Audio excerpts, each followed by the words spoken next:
በስመ አብ ወወልድ ወመንፈስ ቅዱስ አሐዱ አምላክ አሜን። ኢትፍርሃ አንትንሰ እስመ አእምር ከመ ኢየሱስሃ ዘተሰቅለ ተሐስሳ።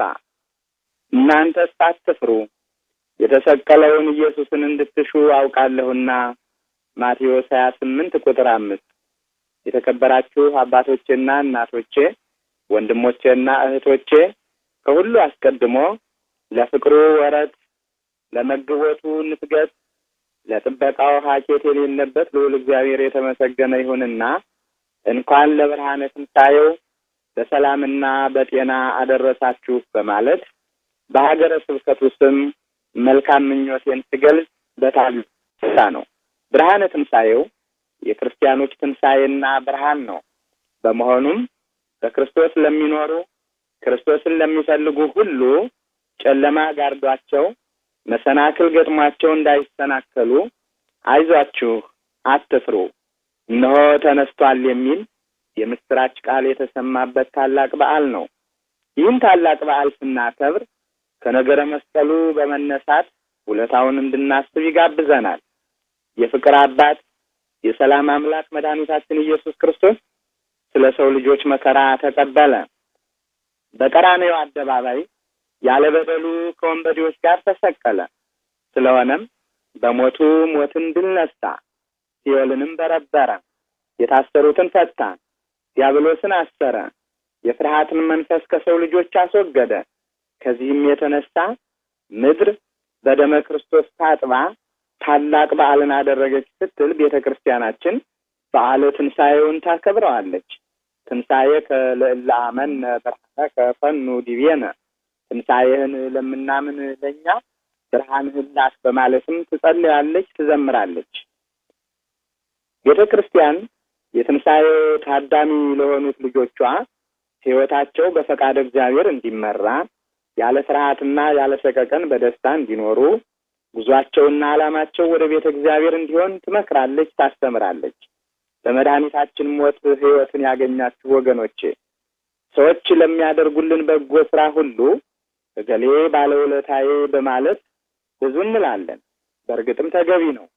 ውለታ ቢስ መሆን አሳፋሪ ነውና ወገኖቼ፣ አምላካችንና መድኃኒታችን ኢየሱስ ክርስቶስ ይህን አልጫ ዓለም ለማጣፈጥ እየተዘዋወረ በሚያስተምርበት ዘመን ከውለታም በላይ ውለታ የዋለላቸው፣ ገቢረ ተአምራት ያደረገላቸው፣ ተቸግረው የረዳቸው፣ ተርበው የመገባቸው፣ ታመው የፈወሳቸው ብዙ ወገኖች ነበሩ።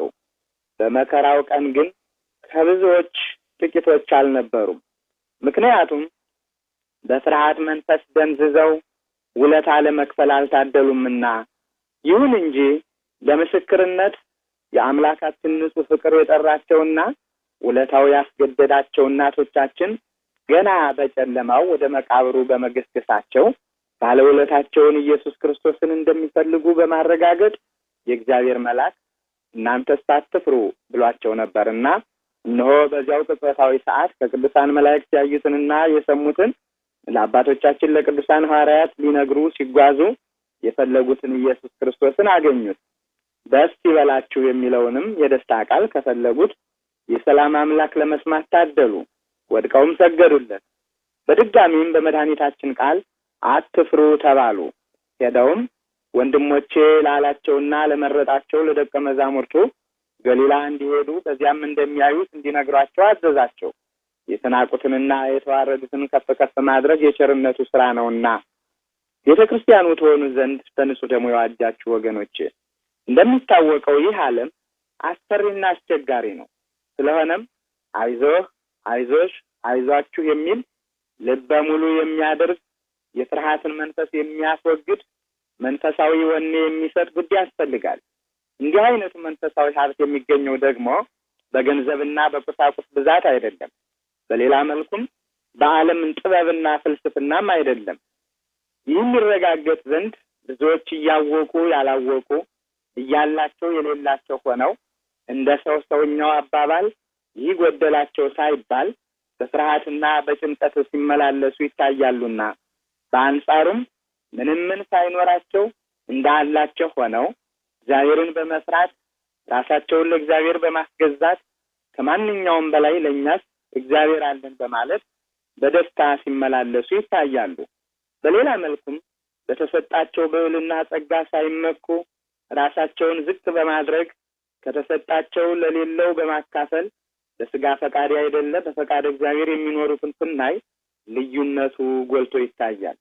ወገኖቼ ብዙ ሰዎችን የሚያስጨንቃቸውና ከእግዚአብሔር የሚለያቸው የጊዜያዊ ዓለም ሐሳብና ወጣ ወረድ መሆኑን ቅዱሳት መጻሕፍት በሰፊው ያስተምሩናል። ስለሆነም በእንዲህ አይነት ወቅት አይዞህ ባይ ያስፈልጋል። ለምሳሌ ያህል የተወሰኑ ጥቅሶችን ከቅዱስ መጽሐፍ ብንመለከት በሰሩት ክፉ ስራና በፈጸሙት በደል ጭንቀትና ፍርሃት የያዛቸውን የዮሴፍን ወንድሞች ለይቅር ባይነት ዝግጁ በሆነውና በመረጠው በወንድማቸው አማካኝነት እግዚአብሔር እንዲህ ይላል። ዮሴፍም አላቸው፣ አትፍሩ፣ እኔ በእግዚአብሔር ፈንታ ነኝን?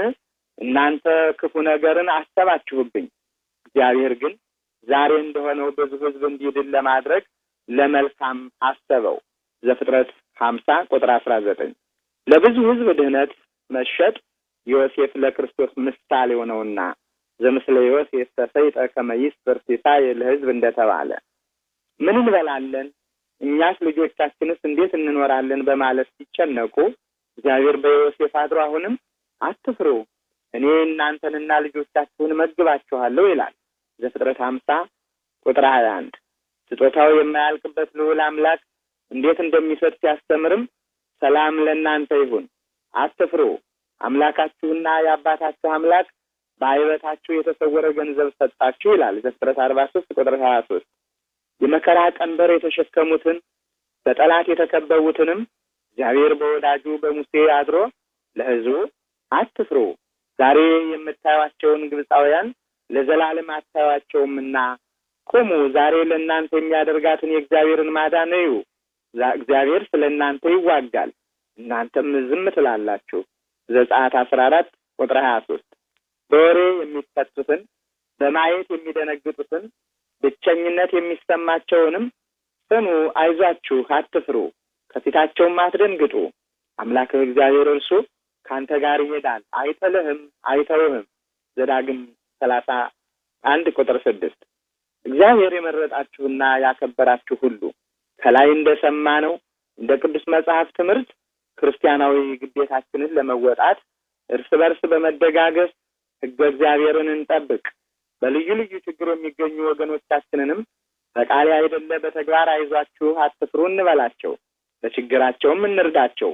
ቤተ ክርስቲያንም የልጆቿን አለኝታነት ትፈልጋለችና ልጆችሽ አንድ ሆነን ከፊትሽ ቆመናል፣ የእናትነት ፍቅርሽ አይለየን እንበላት። በአንጻሩም ርኩስ መንፈስን ከአንተ ጋር ዝምድና የለንም፣ ያንተ ስራ መለያየት፣ ጥላቻ፣ ውዝግብ ነውና በቃ እንበለው። እንደ ክርስትና ምግባር በችግራችንም ሁሉ ሊያደርጉልን ወደማይችሉ ሰዎች ከመጮህ ወደ እግዚአብሔር እንጩህ። ጩኸታችን ልባዊና እውነተኛ ጩኸት እስከሆነ ድረስ መልስ ለማግኘታችን ጥርጥር የለበትምና በቸርነቱ ብዛት ከምናውቀውም ከማናውቀውም ነገር ጠብቆ ለብርሃነ ትንሣኤው ያደረሰን አምላክ የተመሰገነ ይሁን። በድጋሜ እንኳን ለብርሃነ ልደቱ አደረሳችሁ። አባ አብርሃም የሀገረ ስብከቱ ሊቀ ጳጳስ